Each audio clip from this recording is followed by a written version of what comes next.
with direct primary care, it's a whole lot different than it was for fee-for-service.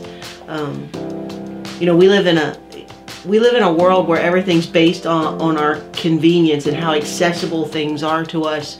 The entire internet is accessible, you know, on our smartphones, and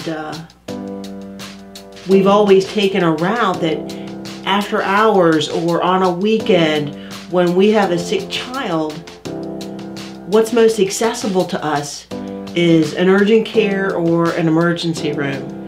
And if you think about how that unfolds, is you get to go, you get to pack up in the car and you get to go to the emergency room.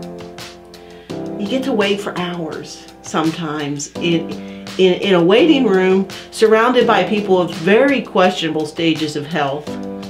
And then you get corralled into a little cubicle that's covered by a curtain where you get to wait for the nurse, then you wait for the doctor, then you wait for the lab tech, then you wait for the results, and then you get the privilege of paying a $300 copay for that accessibility.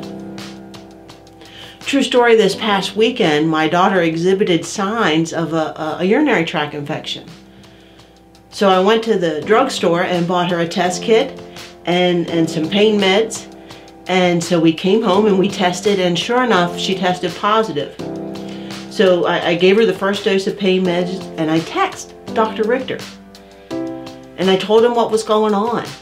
And all they had to do was call in the script for me, and I could go to my local pharmacy and pick it up. That's accessible.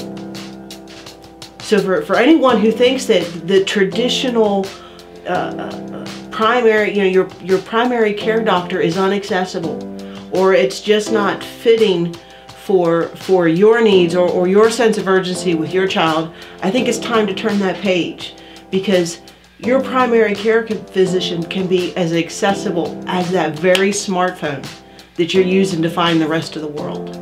So I would have to say that there's a huge difference in how accessible my doctor is to me and the level of care I get from my doctor, because he can spend more time with me than I ever had with paid for service.